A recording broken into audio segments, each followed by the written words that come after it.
Good morning, comrades. You listen to WHIVLP New Orleans 102.3. Jeff and Robert here on the show. Here to celebrate America 250, right? Um, I haven't given the Fourth of July or America 250 or any of that thing two thoughts. um, One of my favorite things that's happening right now is that they're going to have somewhere around like 50 different flyovers on the 4th. Just like I love a country that is just like, you know what, we can never ever in a million years give universal health care. Like that's impossible. What we can do is bomb schools abroad and have just like infinite displays of like not even like it's basically just a triumphal parade. You know But what I it's mean? not It's just what it even, is. yeah, I mean, you don't even have to go that far. Like, Yeah. if you want to take the actual normie approach, like America A, like that, how is that even impressive? We have that for It's NFL. not. We have that for NFL wild card playoff games, not even conference championships. So, what are we talking about? I thought it was impressive for the Super Bowl here in New Orleans that we had 2 years ago we had Ospreys do a flyover the Superdome, which is funny because if you're in the Superdome, you can't see them anyway. Yeah. I just think it's funny how like the Ospreys are no longer a death trap Well, that's because nice. they were killing Marines. If you don't know what an Osprey is, it's a VTOL Mhm. plane, whatever you want to call Vertical it. takeoff and landing. Yeah, and it was just falling out of the sky, like just killing Marines. Like there was actually a Nicolas Cage movie that talked about it called Snake Eyes, Yeah. and Oh it's yeah. I actually remember it's that actually movie. really good. But yeah, that thing was it was just one of those things. Like it was one of the things we bought because we have Oh, to pay I'm homage to sure the military Boeing industrial or Northrop. complex. Yeah, it Yeah, I'm was sure Boeing or Northrop it was Grumman or Bell, I think. Bell, I one of think. those like manufacturers. Like we have the coolest, most cutting edge, thing. I mean, what the Osprey was like the early 2000s originally. Like the F-35 was in development for Mhm. what 20 years, Yeah, and cost trillions of dollars. absolutely. Yeah, but we're a dying empire. I don't want to sound too much of a bummer, but yeah, I mean, it's I cool. It's cool embrace to deal with. I Go ahead. embrace the fall of the American Empire. Oh Quite God, frankly, I yes. mean, like Like it's not a bummer at all. I told my mom once, who is for some reason I don't understand how you're a single mother who raised a child who had to make poverty choices about going to the Marine Corps. I Yeah. don't understand how you become a right winger after that, but okay, it's fine. But she's like an evangelical Christian too, and I told her I was like, "Oh yeah, I think Donald Trump's God sent," and she's like, "Absolutely." I said, "But not the way you think." I said, "If there's a God in heaven, he's more Pharaoh than Moses. Like Mhm. we couldn't get the rise of the DSA and democratic socialism without Trump. The fall of the American empire we could not achieve without Donald Trump. Like if there was, you said this a million times, JD Pondon. Like if there was, you know how liberals will be like, oh, he's a Russian agent. Like, of course he's not. But if you were going to create a Russian Well, Chinese agent in a lab, he would look like Donald Trump. He would look and govern like Donald Trump. well, I would also say at the same time is like, yes, I agree that like the horribleness of Donald Trump and like all of this sort of complete like not only like the third world country with the Gucci belt thing that you always say, Mm-hmm. and like you People have much smarter than me say, but yes. you're gonna die with student loan debt, or I am, Oh, I am and too. yeah, well, Mine's we're gonna about to die. go into Okay, default.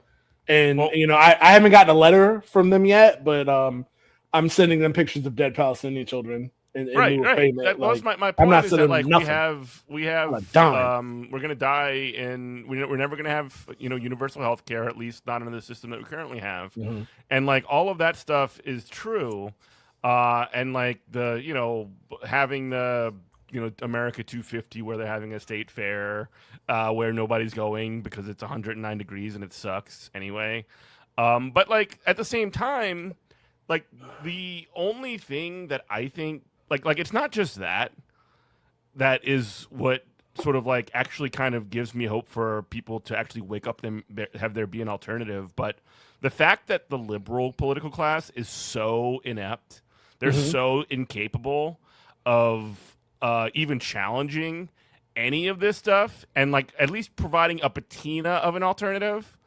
Every time it comes down to like how it was with Iran, or you know how it's been with Gaza for the past 3-4 years or however it's been. It's been a long time, But yeah, sure. but like essentially the conservatives are just the ones that like smash the thing, Mhm. and the liberals are the ones that are like, oh, we don't disagree with you smashing the thing, but we don't like how you did it. We don't like the fact that you didn't fill out the paperwork, or whatever it is, when you decided to just openly just start a war with Iran. And like the political class, like by and large, not just the right wing, but the liberals as well, have been completely discredited in eyes of working people at this point, and that's why you're seeing like basic like I don't want to like undersell how exciting a lot of and we just had another one this week when Malat Kiros won in Denver. Her primary for the House of Representatives. But like I guess what I'm trying to say here is that what they're doing isn't like super duper special. There is a lot of like organizing work that goes into like dislodging establishment figures, and that's great. But the messaging that they're putting forward is basically just common sense. You know what I mean? Like the political class is so completely and utterly just like feeble and discredited that like the messaging that you have to do is just like, hey, yeah, you might not have to die in debt if we could change this stuff. You know what I mean? No, I mean it's 100% true. It's that it's really not that complicated. No. I mean, I'm not trying to like you get it, and you're just like you're a good explainer, but it's just not that complicated. It's Milton's Paradise Lost. It's Democratic Party rather reign in hell than serve in heaven. Mm-hmm. It's another analogy I would give. It's if you're there's two restaurants in the town. One restaurant, the food will literally kill you, and so if you can just serve up food that it tastes awful, but you don't drop dead after you eat it, you're gonna have a successful restaurant business. If that's your only competition, all you got to do is be better than the other guy. But just marginally better too. But well, I guess my point is that like the Democrats are like they operate under that thought process or whatever, but they constantly like can't even beat the people that food's gonna kill you. Well, they don't care. Well, they don't want to. That's the thing. It doesn't. It's like they can't beat them. It's like why beat them? Why do you want to be the only restaurant? Again, going back to my restaurant analogy. Why do you want to be? You don't want a monopoly, because then now you're it, and now that's all you're the target. Complain about. Yeah. So why not be the permanent opposition party? I mean, even I would say to some point, there's a lot of Republicans that want to be the permanent opposition party too, but then they have a lot of capital. Both sides have a lot of capital behind them that, actively just want to kill you. That would support the Peter Thiels of the world who are actively trying to be the Antichrist or whatever. Oh, buddy. But it's just like, are you talking about the secret like society or whatever? Yeah, I mean, I haven't even thought much about that, because it's like, yeah, of course, these people think that we're subhuman. They think that somehow because they failed up, they're better than us, and they're not. But that was one of those things when I saw that like Peter Thiel had like a cabal of people, including like Cory Booker and like a lot of right wingers, a lot of liberals, and like even weird ones like Joseph Gordon-Levitt, the actor, and whatever. And like the thing about that is that to you and me, that is completely and utterly like unsurprising. However, in like when that stuff does kind of become public, I think the way that we talk about it can't just be like, we told you so, stupid working class people who didn't see this thing coming or didn't realize that this was reality, even though they might have like subconsciously done it. I think it's just to be like, wow, there is a secret island where they basically do Epstein stuff. You know what I mean? Yeah. Like you kind of have to play it up a little bit.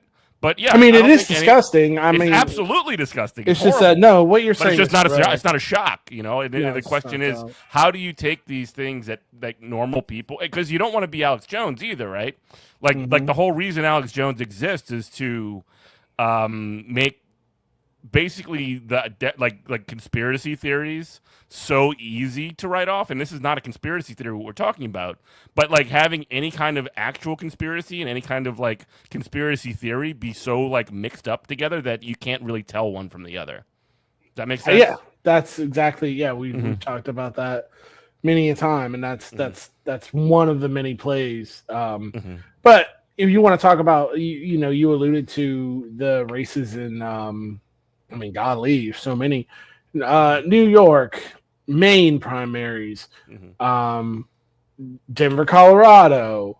You want to talk about things, and when the freak out between, if you watch CNN and Mm-hmm. especially MSNBC, if you watch MSNBC, MS Now, and Fox News, how they're repeating the same talking points. Mm-hmm. The what we should all learn from this is that like the uniparty is face all is like it's exposed.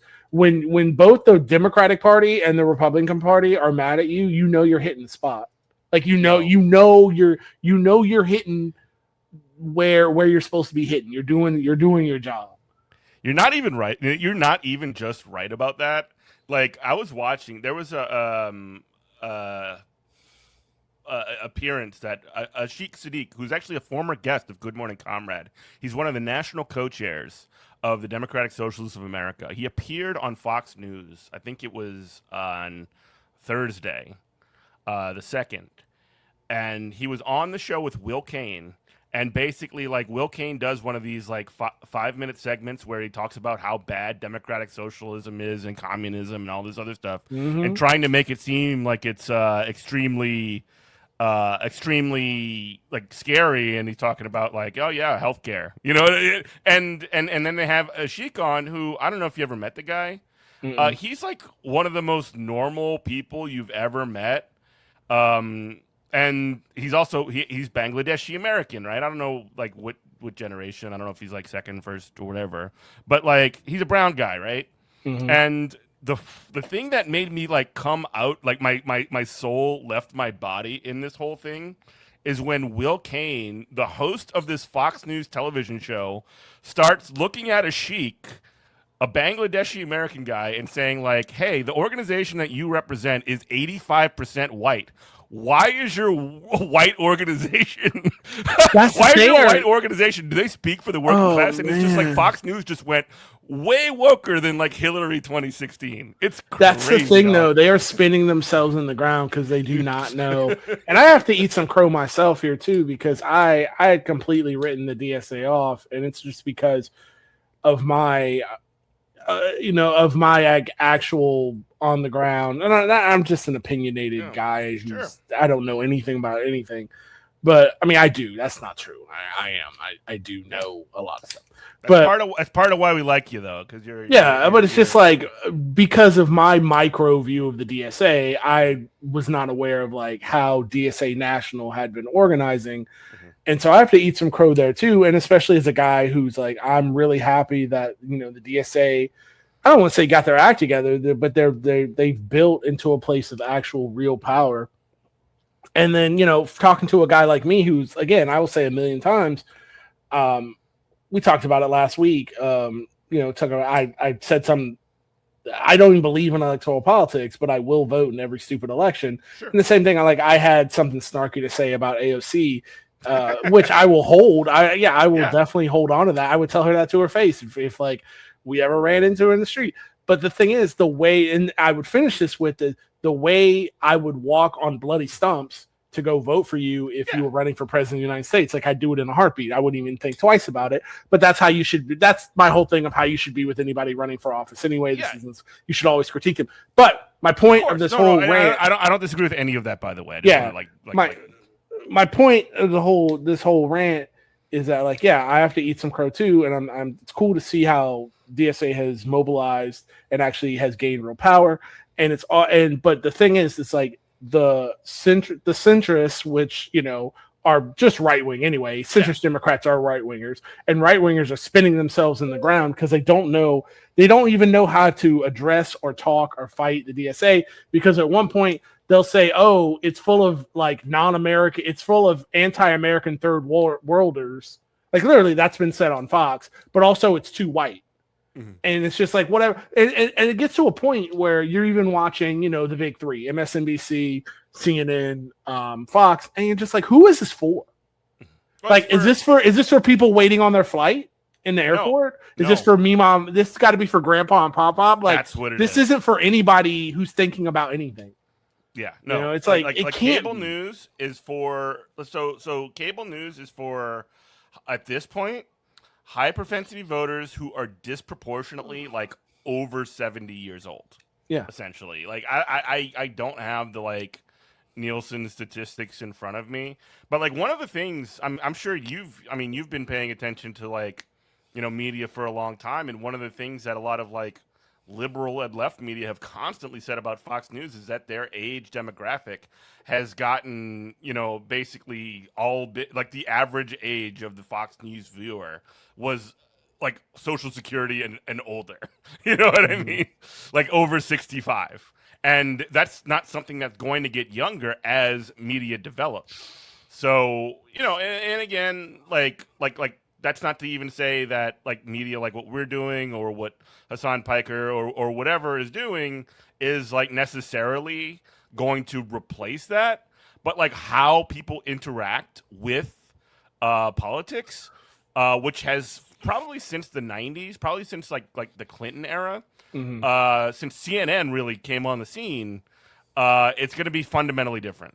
I would also say there's something I haven't. This is actually my own idea because I haven't heard it said anything anywhere else, and I think you and I have, and the people in our friend circles have. Are you still there? I'm still all here. right. Cool. You and I and the people in our friend circles have obviously lived experience with this. Is that I keep hearing all this talk about the young voters, but I was told in my 20s. I was told when I was out of the Marine Corps, I was like fresh out, and I was not even 30 years old yet. I had I had some boomer, some Gen Xer, wasn't a boomer, some Gen Xer trying to tell me, your attitudes will change as you get older. As you get older, you'll be more conservative. I'm like, excuse me. I'm like, I don't know if you know this. I'm a Marine Corps vet. I've been around the world. What are you talking about? Well, and it's like the thing about this talk about young people, we are not young people. Like these demographics, like we're not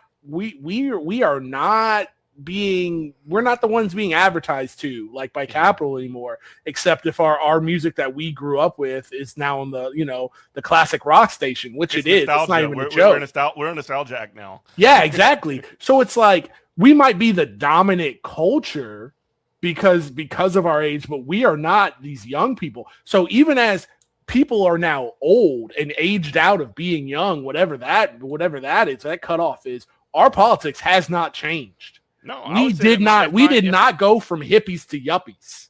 That did not happen. I'll say that if my politics personally, and I we can sort of like talking about mine personally and extrapolating is probably not fair, but like just speaking for myself in this sort of situation, like when I was in college, I was like a MSNBC watching, like Young Turks watching, God, basically a liberal. I was definitely a liberal. Yeah. Like, I was like an Obama liberal. And by the way, in that era, I was never an Obama guy, but like in that era, like calling yourself a socialist was not like a thing. That was not a thing that people did unless they were like actually committed and organized. And when that sort of developed was really probably, I want to say probably around 2012, I would guess. That's when that sort of started, right? At least in the popular idea of it. And then like Chapo popped up in 2016. That popularized a lot of that stuff. And then post Bernie is when DSA blew up. So like the landscape, when you think about it, over the past 15 years has been almost like it's unrecognizable, I guess you could say.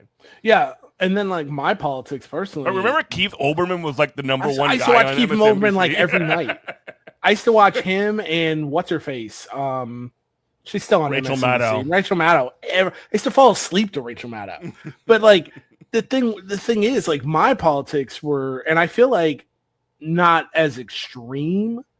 A lot of people our age, but my politics was like built backwards from the way that we were told it was going to work out. Like, oh, we're going to get the house with the pool, and all of a sudden we're all going to be voting Republican. My first real job that wasn't like a kid job was being in the United States Marine Corps. So I saw firsthand how socialism worked. Like, it works.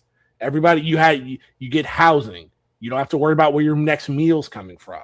If you need more money, then the government gives you, if you need more money to rent an apartment because where you're living costs more, the government literally runs your information through and the zip code, and they give you more money based on where you live, so you can rent decent housing.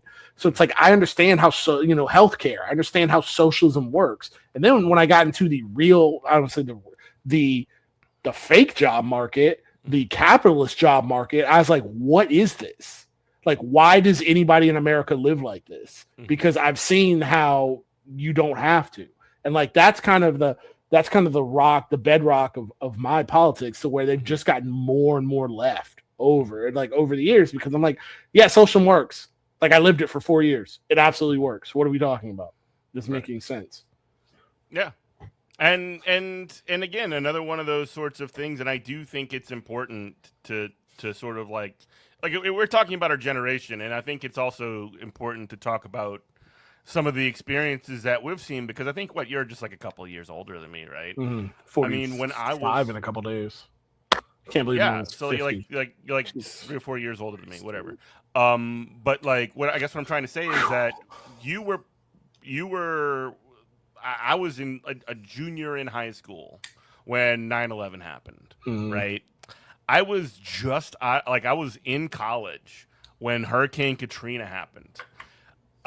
Basically, when I had just gotten out of college was when the financial crisis had happened. And it's just like watching one calamity after another happen, where the government absolutely craps the bed over and over again, and watching how not the government operates not to help people or to serve people in any meaningful way. In fact, like especially when it comes to Iraq and Iran, it's like, how can we kill as many people as we possibly can? And I mean, I don't think it's like a universal perspective that people who come from an age cohort similar to us, and a geographic cohort to me too, because not everybody in the country, got 8 feet of water in their house, but everybody did see the government fail in 4K, or whatever it was at the time, the highest resolution at the time. But the way our society is constructed has been proven over and over again to be a joke. And when you say that we're not even young people anymore, because I remember even after that, like I'm in college, like back again the second time in like 2011. That's when they're just like I'm probably in my like late 20s, early 30s. And that's when the hand wringing around, like, oh, look at all these millennials eating avocado toast became a thing, And then now, even like that hit me in a very similar way to when Kevin O'Leary, Mr. Wonderful from Shark Tank, a billionaire like jackass, right, starts running around saying like, hey, if you don't make, if you're making $70,000 a year, you shouldn't be spending $27 on lunch. That's exactly the same kind of thing, and it's all targeted at like this perception of what young people is. And $70,000 when I was a kid was like real money. It's a lot of money. It's a lot of money now. Yeah. I mean, if you look at, I just did a little Google search. Zoran Mondami's 34 years old. Yeah. Abdul El 41. Is 41. These are not children. Abdul is the same age as me. He's the exact same age as me. These are young. I mean, these are old people. These are old people. Average. They're adults at least. If you don't want to call them old, they're adults. Yeah. These are not children. This is not some kind of like go out and get the youth vote. These are people who have worked jobs. These are people who have been beaten down by capitalism, and they know what to do. Like AOC got they know what elected. it is. AOC got elected at 28. I think it was 28 years old. Mm. That was in 2017, maybe 2019. 2019 is like 8 years ago or like 7 years ago. Yeah, So she's in her 30s. She's actually able to be old enough to run for president potentially. Whether or not she does it, that's a different thing.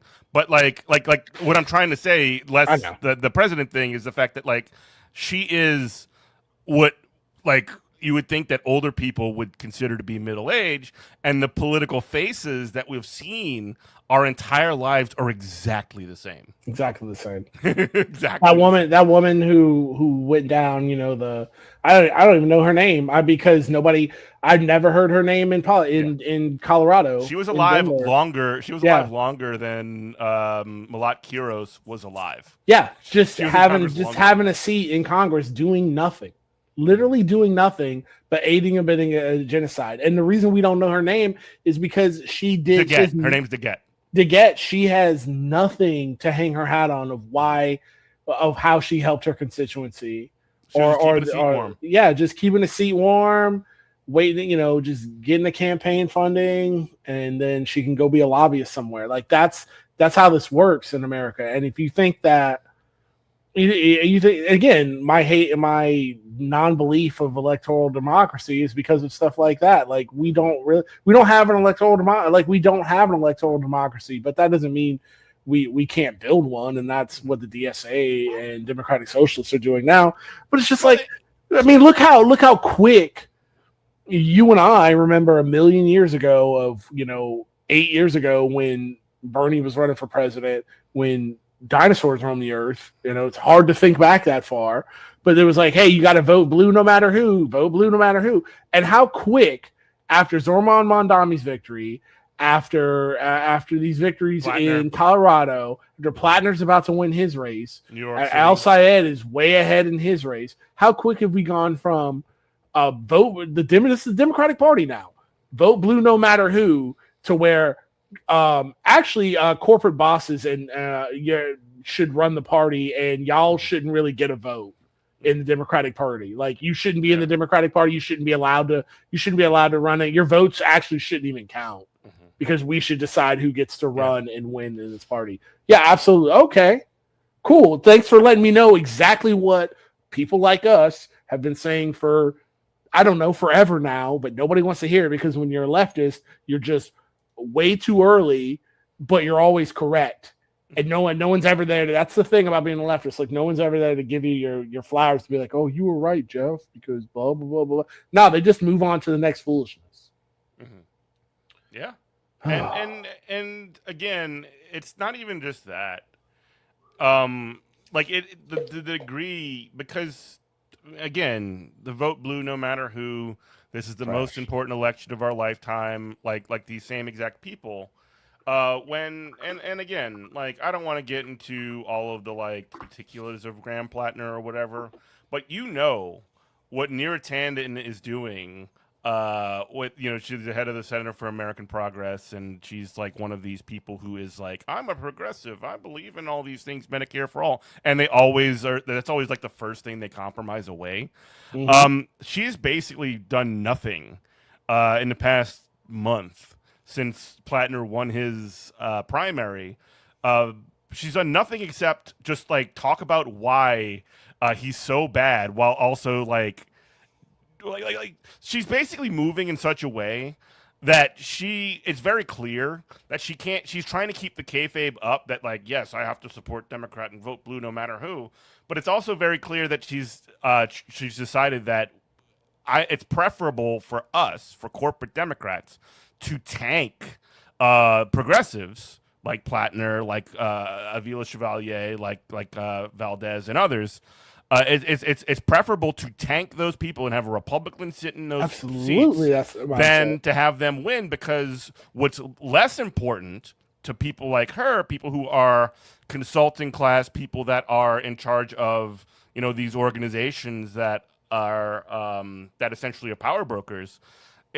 What's more important to them is not the actual balance of power of the government. It is maintaining control over their backyard, which is the Democratic Party. And Yeah. so, and I think I've said this, I do feel a little bit vindicated in saying that we need to sort of like take their turf away, take their power away.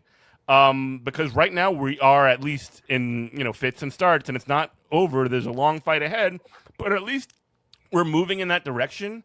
And there's been a lot of talk in like DSA and in leftist spaces about something called the dirty break. You remember when they had a lot of like dirty Mm-hmm. break conversation I years and years do. ago? Like the way that was always framed to me, the way I always thought about it, like that people described it to me, was that it would be the leftists that break away from the Democrats to create their own like party or whatever it is and do that whole thing. And I just always kind of thought like that seems wrong. That seems backwards because when you take these people's position away, when you take when you beat them essentially at their game, they're just going to take their ball and go to the other side, and they're going to be the ones that do the dirty break. I You see what mean, I'm saying? Louisiana's own piece of garbage, James Carville, Yeah, which exactly. I'll catch you in the street again and yell at you again. Old But Shrek like, head. yeah, it's like he I've literally never seen a said man. I've never seen a man with a head like that. He's a crazy looking guy. I've never seen anybody look like him. after DSA victories in NYC in New York City, he literally went on TV and said, I'm not in the party. I'm not voting Yeah, Democrat again." And it's like, yeah, you were always a right winger, dude. Like you yeah. always like you and Bill Clinton have always been right wingers. Hmm. Like this is not a surprise. This does not shock me. So go with your people. Hmm. Go to the right wing with Trump. Like Yeah. we always knew this. It's the difference between a Carville and a guy and a Oh, let me find the what's Jamie his name Harrison tweet. on oh man, God dog it, on MSNBC, Joe Scarborough, is that they're right wingers, Hmm. they're reactionary fascists, but what they want is they want to be socially accepted, so they can't have both.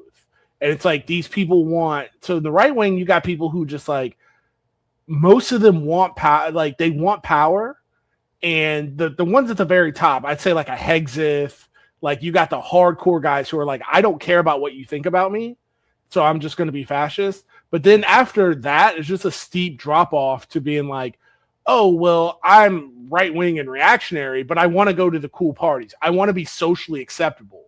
And you can't have both. Those two rabbits, you can't chase both those rabbits at the same time. Like, I don't care. Like, I saw a thing, and I'll let you go after this, but I saw a thing that it said, it was some poll, who cares? And it doesn't matter if it's real or not. It said something about, LGBTQ gay issues or rights or something is at the lowest, like polling at the lowest it's been since XYZ. And I'm like, that means nothing to me. If there was one gay guy in New Orleans during Pride doing his own private Pride parade because nobody wants to be associated, then I will be the only one out there waving a flag for him.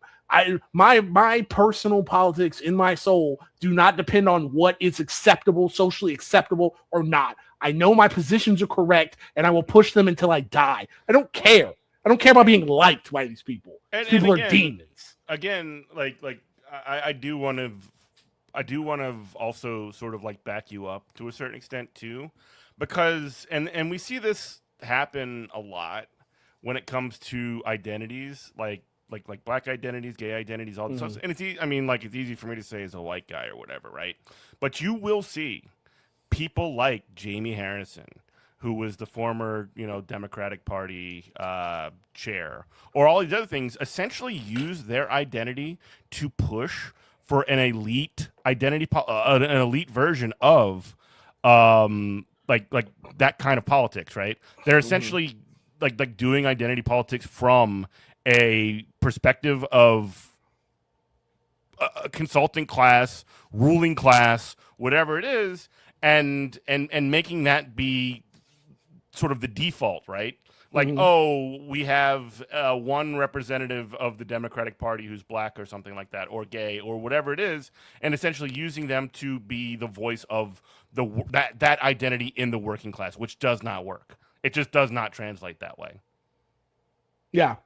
I Hmm. just said, like, to give you an idea, and this isn't like a humble brag. I'm not trying to be like, Hmm. I'm so righteous or whatever. I'm just like, uh, I will, the things I hold as a position, like I'm not, they just do not depend on the worst people on earth liking me or not. You Yeah. know, when the new version of the Palestinian genocide kicked off after October 7th, I went right on, I went right on to whatchamacallit, 3 years ago, went right on to Amazon and got my Palestinian flag, and it's been flying out front of my house for 3 years, and people have been trying to take it down and rip it down. And I'm like, I'm putting signs outside of my house that says, I will be home at this time. If you have an issue with this, we can take it wherever you want to go. And then all of a sudden, that stopped.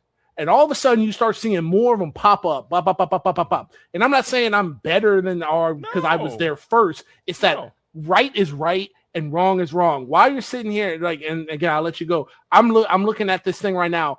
Axios is reporting that Kamala Harris privately called New York Mayor Zoran Mandami last week and has been holding lengthy closed doors meetings with other prominent progressives, including pro-Palestinians. And it's because she's trying to make a run for presidency again. And I'm like, you absolutely, see what you can get from her, Zoran or whoever, but you absolute scumbag. You wanted to stand on the bones and the bodies of these people. And now that it's not popular anymore and it didn't get you the power that you wanted, where I made a TikTok about this years ago. I go, this idiot, all she had to do was to really, it's like Marvel comic stuff, to get the Infinity Gauntlet was to say, hey, maybe we shouldn't murder Palestinian people with taxpayer dollars. And she couldn't do it. Yeah. And she couldn't. Now she wants the Infinity Gauntlet again. And get her out of here. I'm done with this. I'm fine with that. I'm fine with it too, but just don't take whatever you can from her. Absolutely. And shiv her in the back. And but she gets no place at this table. You don't even need to shiver in the back. I mean, if you remember 2020 when she had run for president the first time, she didn't even make it until 2020. You know what I mean? Like she was such an embarrassment of a candidate that she, like, the only thing that she did, if I recall correctly, was made one comment during one debate about how Joe Biden was against busing and or whatever, and she was like impacted by that, and that was like her one big Yas Slay moment. Yeah. And then the other thing that I remember from that election, I remember two other things.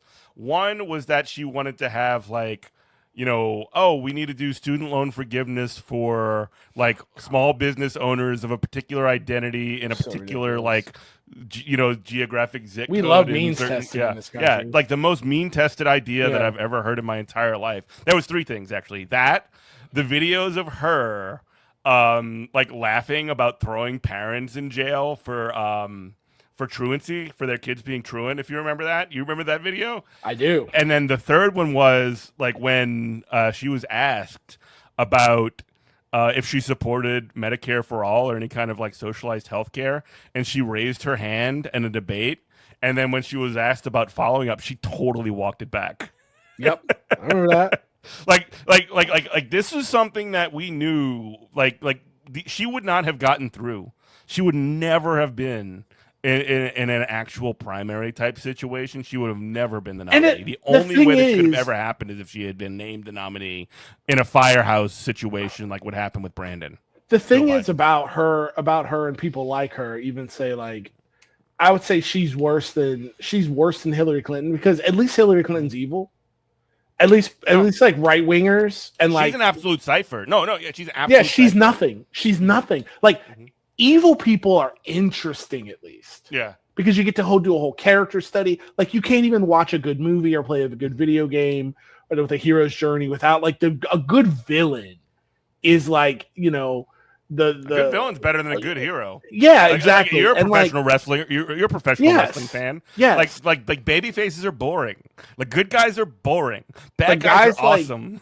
Guys like Joe Biden and Kamala Harris are nothing. Mm-hmm. They're just dust. They're just the flotsam and jetsam of human beings. They're worse, they're worse than jellyfish, because at least like you call a jellyfish spineless, but at least a jellyfish has like ambition to get its next meal. They're not just like kudzu or just like seagrass just flowing back and forth.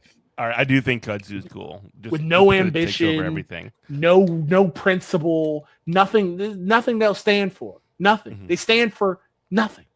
They stand for like the only thing that they respect is motion. Mhm. And like they're not even particularly good at getting that motion themselves. They need to get like a boost to get their motion. That's the problem. Like at least Hillary Clinton was able to generate some motion on her own. Yeah. No, I mean I get that, but like at the end of the day, like she's more interesting. Biden is more interesting because they're like, Biden will be like, you brokies, you can't, file for personal bankruptcy, but we can bail out the banks all day. At least Bill and Hillary like hate black and brown people. Call me, call black children super predators. Like at least have slaves in their Arkansas mansion when he's and Bill will kill a emotionally a intellectually handicapped man from in Arkansas using the power. He'll personally attend the execution. Yeah, that's how much he cares. That's evil, man. That's cool. Like you at least like, wow, that's crazy. But Kamala Harris and so many liberals just believe in nothing, and they believe in nothing. And what they're not understanding is the thing. And I say this a lot about to stick with the Palestinian genocide. And I say, a lot of these people out here, I said, y'all have a limited time to change your tune, and you better do it right now. Because the difference between this and even South Africa, or like the pictures of the sit-ins during the civil rights movement, where like white people were throwing food at the Woolworths counter on, SNCC activists, is because, they had your picture, but you couldn't link that to really anything. And you could just fade away. Yeah. Anybody talking anything in the next 5 years about it's going to be a shame. It's a shame. We got their LinkedIn, we got their Facebook, we got all. I want to see your socials right now before you tell anything about anything. I saw a great clip. And it was some Democratic operative on MSNBC or something, and they had their sitting Republican guys were talking about, we don't want to race to the bottom with politics with this whole socialist thing like this. And he's like, and the Democratic operative guy was just like, y'all support Donald Trump. That's over with. Like the whole idea is like people are supposed to play nice and not say mean like y'all killed that. Like it's over. It's done. I don't want to hear you talk anything about anything ever again. That's where we're at now. And again, that reminds me of what we were talking about kind of at the top, is like when you have a Fox News host who's essentially like, look, Fox News is basically Klan TV, right? Yeah. Complaining to a brown Bangladeshi guy about how white his organization is on national television. Like we're seeing that. And I do want to circle back to the no motion thing really quick too. Daria-Lisa Avila Chevalier, shout out to her. She she proved one thing, and Chiose posted about this too on Twitter. He said that like S posting will not hinder your political career anymore. But when Kamala Harris did her comments about like don't come to immigrants at the border, like trying to do that, Daria-Lisa in her old tweets that they tried to use against her said F Kamala Harris. Like it was such a big deal that her opponent's campaign mailed out mailers that basically had Daria-Lisa's like a picture of her with F Kamala Harris on it, and it went out to like the entire district or whatever, and she still won. I want one of them flyers. If you are listening to this show and you have one of those flyers, give it to me. It will be right behind me in the background. That would be so saw sick. Fox News with no irony, no smile, no nothing, sitting there and saying the same thing. Like, oh, can you believe she said F Kamala Harris? The Saint Kamala that we just love here at Fox News in New York City. That we just, every night as a Fox News analyst, every night I go home and I pray the rosary and I look up at my picture above my bed of Kamala Harris, I pray for my who I have not said is I've not used the most racist, sexist attacks to describe her. And it's like, what bizarro world is this? Where like Fox News, like you said, are sitting here trying to out woke each other. Yeah. Woke The woke 1.0 right. each other. I love it. It's not even like it's not even like woke 2.0. It's like 2016 woke over again. They're like you're gonna have Fox News complaining about Bernie Bros any day now. It's gonna be awesome. It's so pathetic. But what I do want to say that like and this is actually going to be it's another one of those things that's so ridiculous that like even normies can sort of see through it. Where you're going to see liberals close ranks with the right on a lot of this stuff. We're already seeing it, and this is a good thing. This is creating space for like people, not even necessarily like organizationally speaking, like the SAE, though I am biased. But like people who are in that lane, that sort of like anti-establishment lane. To step in and be like, look at these people. They're all on the same side. What's going on? And they're going to try and keep that kayfabe up as hard as they... Well, I say that, and I do think they're going to try and keep that kayfabe up, at least to a certain extent. But, like, there are lines that Neera Tanden and, you know, MS Now and all these dork balls won't cross, right? And that's the thing. That's what needs to be exploited. Gaza is, like, number one on that. Whether or not you not just call it a genocide, like it's pretty uncontroversial to call what's going on in Israel a genocide at this point, or what's going on in Palestine and Gaza a genocide, right? It's very not controversial. But like whether or not you take money from Israel is like that is going to be the like a major determining factor as to whether or not you are like in. Like on which side of the fence you're on. That's the divider. I mean, the thing is, because the counter argument to that is guys like James Carville and like the rest of centrist Dems will just turn to the Republican Party. Yeah, but bye. They Have won't. Fun. Here's the thing is they won't. And it goes back to what divided. If that's the case, then they're divided and we can split them right down the middle. Well, I don't even think that's ever going to be the case, is because I think blue, no matter who, maybe they won't vote, but blue, no matter who, will eventually take over, because it goes back to what I said earlier is they have the same reactionary politics, but they don't want to be seen as those people. Yeah. They don't want to be seen as Hillary Clinton put, the deplorables, which she was right about, the 30% base Trump support. So they never fully, they want to be lanyard boys and girls. They want to go to open bar cocktail parties. I saw, for the people in our radio audience who are cursed to know who Nick Fuentes is, I saw Nick Fuentes. Nick Fuentes is a self-described Nazi. Yeah. I saw a clip of him. Even though he's a Mexican twink. Right. But I saw a clip of him saying that somebody said, well, you should move. If you're upset about where you live, come live where I live in Oklahoma City. It's nothing but white people and this and that. Or, some city in a town in Oklahoma. And he goes, absolutely not. He goes, what I'm supposed to do? Go out there and eat barbecue 7 days a week, and get the meat sweats. He goes, those cities suck. He goes, truthfully, and he said this with no irony. He goes, I like living around liberals. I like their culture. The cities are cooler. There's stuff to do. And I'm like, there. You know why? Because he actually is one. He's a liberal. Yes, he's a liberal. Liberal. No, 100%. But that's what it is. Like, they'll never.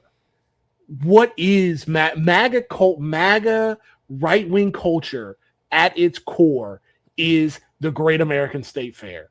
Nobody wants that. They don't even want that. What they want is to infiltrate our culture, which is cool, or to get them to like theirs, which will never happen. Those two things will never happen. So they're stuck in this thing where they have, again, the right wing right now, their power's waning, but there was a time very, very, very couple months ago where they have all power, all cultural influence, all woke was gone. The video games, the movies, the TV shows were no longer woke. Nobody wanted to do, Target wanted to disavow themselves from gay pride and whatever. How quickly that turned around, because they were like, nobody wants to be associated with the people pushing for that. It's just, and I don't even mean morally it's disgusting, but just on a surface level, no one wants to be out here thinking that you're that trashy. Mm-hmm. They just don't. Sorry, your culture sucks. Your culture sucks. And I'm not talking about poor, because like Appalachian hill country culture is awesome. I'm talking about MAGA. I own a boat, flying my MAGA, wearing my the beautiful boaters, gear, the beautiful boaters, big beautiful boaters. These people are like what's left of the middle, small business tyrants. That nobody wants to be around that. Yeah, the people that would go to January 6th. Yes, that nobody wants to be around that. I also do think that it's worth pointing out as well, because you just alluded to this, and I do think that because of the way that we have sort of and the way that like government, especially at the local level and the state level, runs roughshod over people, it gives the idea that people in a lot of these like red states or whatever are all just like 100% like MAGA chud or whatever, and it's just not the case. There's great people at every part of this country. It's just the policies that are implemented from the governments, which is not, again, you don't think governments are necessarily representative of the people at any level. Like there's a lot of great people in Florida. There's a lot of great people in Appalachia. There's a lot of great people all over this country. And it's one of those sorts of things where liberals who can only see this stuff in red state, blue state, just sort of like, oh, there's Florida, F everybody in Florida. You know what I mean? And that's very elitist, and that's like another part of the problem. Yeah, I mean, that is that. Yeah, absolutely. And when you look at to my point, is Florida's a great example. I remember during the last, when Biden ran against Trump, if you look at the Villages, how much like drama and like people are like, oh, this is like funny enclave of old people, in this like retirement community of the Villages. Well, like I only saw a couple times, there was like a full blown like almost civil war in the Villages of people who are just like, old people want to fight each other because the guys like they're like, I'm a liberal, they don't want to be associated with these, they don't want Vice coming down there and doing a story about like the people in their gated community are all scumbags that think that brown people should be like melted for bone tallow. Like, they don't want to look like that. They might even think that. Yeah. But they don't want the image. They don't and want at some level the they're image. just like, hey, and even like when it's that level too, it's like they're kind of like, hey, my lawn guy, I don't want him to get deported or whatever. Sure. You know what I mean? Oh, the housekeeper or whatever, I don't want them to get deported. Like it's not necessarily like they're not even necessarily coming from a good place, but they actually understand and recognize that like immigrants are workers and they make their lives better, I guess.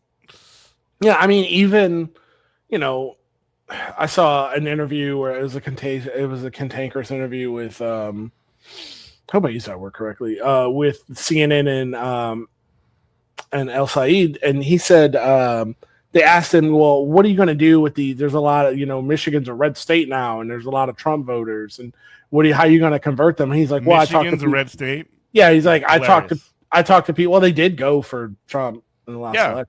because like huge swaths of it are like Michigan is one of the heaviest populations of Muslim Americans in this entire country. Right. And the Democrat that was in office was just basically just terrible. Allowing a genocide to happen and the whole way. He went into this whole thing about like, I talk to people on the ground and I deal with the material issues, which is the right question, but a snarkier, quicker answer that, I was watching thinking, I was like, yeah, it's like, if I asked that question on something like, those Trump voters were also 2-time Obama voters and 1-time Biden voters. The same way that Trump won them, I'll win them back. Yeah. Except I won't lie about fixing their material conditions. Yeah. It's really not that hard. There's so many. I mean, there's so many people in this country who are just like, yeah, that guy's got a vibe. Mm-hmm. Cool. Also, again, I think it's very important to have a senator that can bench press 3 plates. That's really important. That is really important. Yeah, because you never know. You might have to pick up a car because there'll be a baby pinned under or something. But like people, He was on Fox News just this week. yeah, Not Fox News, on CNN. CNN. That's And the CNN interview I was talking yeah. about. It was disgusting, but he handled it like a champion. Oh like my he God. just he wrecked it. What a pro. But if you just tell people people, we're at a time. It's the same way Trump won. Like, well, how can the DSA? How they're going to lose to? But no, it's the same way Trump won, and in the coldest way ever. It's just you're like, look, I have a vibe. Plus, I'm going to tell you, I'm going to fix your material conditions. Mm-hmm. And the thing about these progressive / DSA candidates is they actually have a plan to do it. Yeah, they won't just say, make America great again. They'll say, make America great again. And here's the 20-step plan of how we're going to make it happen. If you want to go into the weeds about it. But the average guy voting is not thinking about that. He's like, yeah, that guy has a vibe. And he said, hey, maybe my kids shouldn't have to pay for college when my tax dollars go to Israel. So their kids don't have to pay for college. Makes sense. That's it. He did a masterful job, and we do got to get out of here. But he did a masterful job because they asked him point blank the question, the BS question of, does Israel have a right to exist? And he framed it essentially as do we need to be spending billions of dollars or I just watched it again today. He said, does Israel have a right to my tax dollars? Yeah. Ask yourself that. And he circled the question back around to, and he does have his bars that he continues to say over and over again. Money in your pocket, money for Michiganders, and essentially money like healthcare. Like he's running on a Medicare for All program, which is awesome.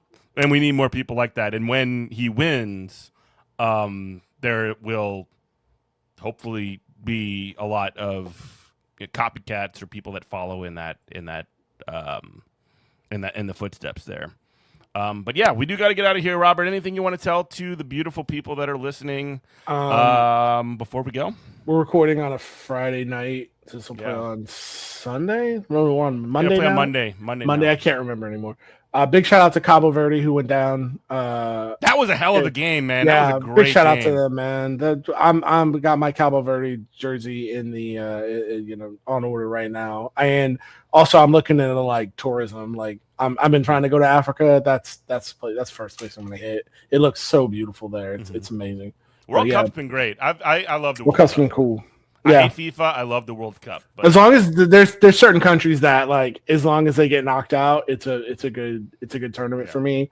We're almost there. I just need I need obviously England to lose, and that might be it because Germany's out, right? Yeah, Germany's still in. That's fine. I mean, they could win in. I don't care. I've got it's whatever. But yeah, as long as England doesn't win. England, Belgium, Amsterdam, pretty much colonial powers. Knock the colonial powers out. I'm really going for Mexico.